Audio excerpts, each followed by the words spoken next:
আসসালামু আলাইকুম। সুপ্রিয় সপ্তম শ্রেণীর শিক্ষার্থী, আশা করছি তোমরা সবাই ভালো আছো। আজ আমি তোমাদের English first paper unit 1 attention please এই ইউনিটের লেসন 2 আউটসাইড স্কুল এই লেসন 2 নিয়ে আলোচনা করব। দেখো, প্রথমেই এ নাম্বার দেওয়া আছে, listen and read this short conversation, অর্থাৎ তোমাদের এই শর্ট কনভারসেশনটি পড়তে এবং শুনতে হবে। চলো এই কনভারসেশনটি অর্থসহ আমরা আমাদের নোট থেকে দেখে নেব। Fahim, can I borrow your pen please? Fahim বলছে, আমি কি তোমার কলমটা ধার নিতে পারি? তামিম তামিম বলছে, ইয়েস অফকোর্স, অবশ্যই, ইউ ক্যান, তুমি নিতে পারো। হেয়ার ইউ আর, এই নাও। তারপর দেখো দ্বিতীয়তে রয়েছে Radif, could you please help me with my maths? Radif বলছে, তুমি কি দয়া করে আমাকে অঙ্কে বা গণিতে সাহায্য করতে পারবে? রাহিম রাহিম বলছে, সরি আই ক্যান্ট। রাহিম বলছে, দুঃখিত, আমি পারবো না। দেখো এখানে গুড অ্যাট মানে হচ্ছে দক্ষ বা ভালো। I am not good at maths, আমি অঙ্কে বা গণিতে ভালো না। তারপর 3 নম্বর দেখো, sister would you turn the television off? বোন, তুমি কি টেলিভিশনটা বন্ধ করবে?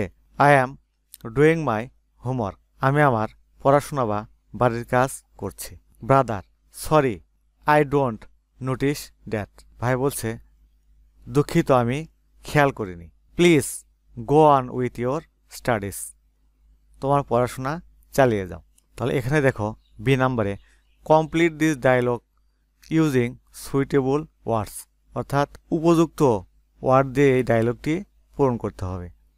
তাহলে কি দিয়ে পূরণ করতে হবে? দেখো এখানে ক্যানের ব্যবহার করা হয়েছে, কুডের ব্যবহার করা হয়েছে, উডের ব্যবহার করা হয়েছে। তাহলে এগুলো দিয়ে আমাদের এই ডায়লগটি কমপ্লিট করতে হবে। চলো তাহলে প্রথমে আমরা ক্যান, কুড, উড এগুলোর ব্যবহার দেখে নিই। ক্যান ব্যবহার করা হয় কোথায়? ক্যান ব্যবহার করা হয় যখন সরাসরি কাউকে কিছু করতে বলা হয় বা জানতে চাওয়া হয়। যেমন দেখো, can you lend me your English book? তুমি কি আমাকে তোমার ইংরেজি বইটা ধার দিতে পারবে? তারপরে can you get me notebook? তুমি কি আমাকে নোটবুক এনে দিতে পারবে? এ ধরনের সরাসরি কোনো কিছু চাওয়ার ক্ষেত্রে ক্যান ব্যবহার করা হয়।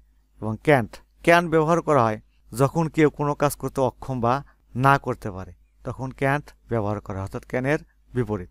সরি আই ক্যান্ট, দুঃখিত, আমি পারবো না। আই ক্যান্ট গিভ ইউ 50 টাকা, আমি তোমাকে 50 টাকা দিতে পারবো না। তারপরে কুড ব্যবহার করা হয় বিনয়ী বা নম্রভাবে কিছু চাইতে। ক্যান ব্যবহার করা হয় সাধারণভাবে কোনো কিছু চাইতে, এবং কোনো কিছু বিনয়ী বা নম্রভাবে যখন চাওয়া হয় তখন কুড ব্যবহার করা হয়। যেমন দেখো, could you give me your calculator? তুমি কি দয়া করে তোমার ক্যালকুলেটরটা দিতে পারবে? অর্থাৎ দয়া করে, নম্র এবং বিনয়ীভাবে চাওয়া হচ্ছে। কুড ইউ গিভ মি 50 টাকা? তুমি কি দয়া করে 50 টাকা দিতে পারবে? এখানে বিনয়ীভাবে বলা হয়েছে। এবং উড ব্যবহার করা হয় আরও বিনয়ী বা ভদ্রভাবে কিছু চাইতে, অর্থাৎ কুডের চেয়েও আরও যদি বিনয়ী বা ভদ্রভাবে কিছু চাওয়া হয় সেক্ষেত্রে উড ব্যবহার করা হয়। এটি অত্যাধিক বিনয়ী এবং ভদ্রভাবে চাইতে ব্যবহার করা হয়। যেমন, would you get me a notebook? তুমি কি দয়া করে আমাকে একটি নোটবুক এনে দিতে পারবে? তারপর would you lend me your English book? তুমি কি দয়া করে তোমার ইংরেজি বইটা ধার দিতে পারবে? এগুলো আরও সহজে মনে রাখা উপায় হচ্ছে, ক্যান সাধারণভাবে অনুরোধ করতে ব্যবহার করা হয়। ক্যানের বিপরীত অক্ষমতা প্রকাশ করতে পারবে না, এক্ষেত্রে ব্যবহার করা হয়। কুড নম্র, ভদ্র বা বিনয়ীভাবে অনুরোধ করতে প্রকাশ করা হয়। কুডের চেয়ে আরও নম্র, আরও ভদ্র, আরও বিনয়ীভাবে কোনো কিছু চাইতে বা অনুরোধ করতে উড ব্যবহার করা হয়। তাহলে আমরা ক্যান, ক্যান্ট, কুড এবং উডের ব্যবহার দেখলাম।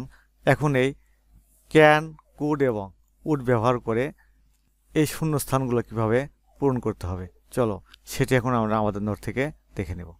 Can you lend me your English book for a day? তুমি কি আমাকে তোমার ইংরেজি বইটা একদিনের জন্য ধার দিতে পারবে? এখানে সাধারণভাবে বলা হয়েছে, সেজন্য ক্যান ব্যবহার করা হয়েছে। বি বলছে, sorry I can't, I need to read it tonight. বলছে, দুঃখিত, আমি পারবো না। I need to read it tonight. আজ রাতে আমাকে এটা পড়তে হবে। তারপর দেখো এখানে কুডের ব্যবহার। কুড ইউ গিভ মি 50 টাকা। তুমি কি দয়া করে আমাকে 50 টাকা দিতে পারবে? এখানে কিন্তু বিনয়ীভাবে বলা হয়েছে, সেজন্য কুড ব্যবহার করা হয়েছে। আবার এখানে দেখো, could you give me your calculator please. তুমি কি দয়া করে তোমার ক্যালকুলেটর আমাকে দিতে পারবে? এখানে কিন্তু বিনয়ীভাবে বলা হয়েছে, সেজন্য কুড ব্যবহার করা হয়েছে। বি বলছে ইয়েস আই ক্যান, বলছে হ্যাঁ আমি দিতে পারবো। হিয়ার ইউ আর, এই নাও। 4 নম্বর, can you get me a notebook and a ball pen from the stationeries. তুমি কি স্টেশনারি থেকে আমাকে একটা নোটবুক আর একটা কলম এনে দিতে পারবে? ইয়েস অফকোর্স, বলছে হ্যাঁ অবশ্যই আই ক্যান, আমি পারি। তারপর can you put my box in the car please. তুমি কি দয়া করে আমার বক্সটা গাড়িতে তুলে দিতে পারবে?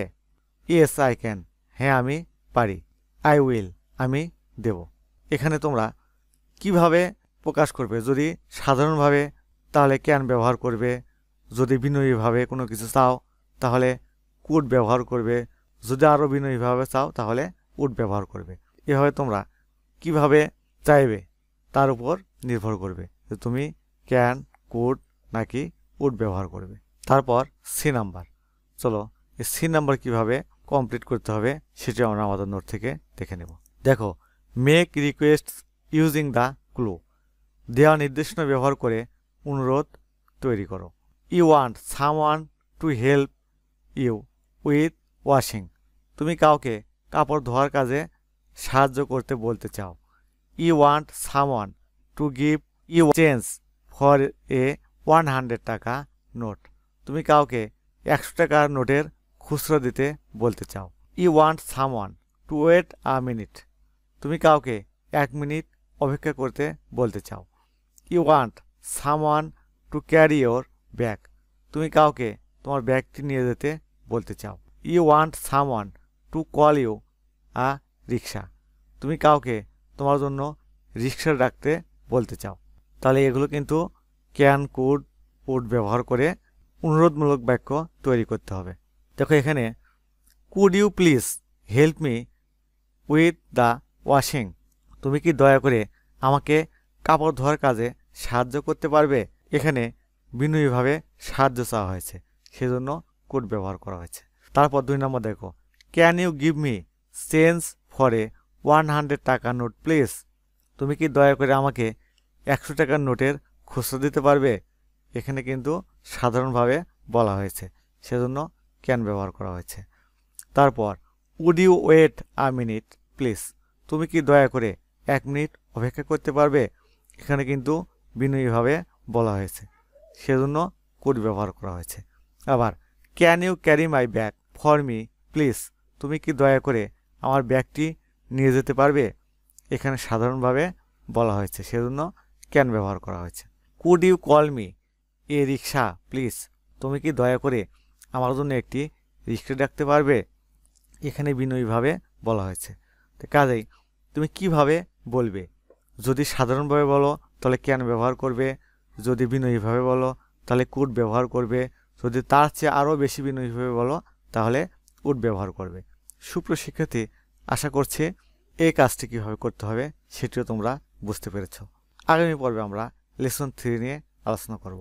সুপ্রশিক্ষার্থী, তোমরা এখনও যারা সোহান অনলাইন স্কুল চ্যানেলটি সাবস্ক্রাইব করোনি তারা প্লিজ সাবস্ক্রাইব করবে এবং ভিডিওতে লাইক দিয়ে দেবে।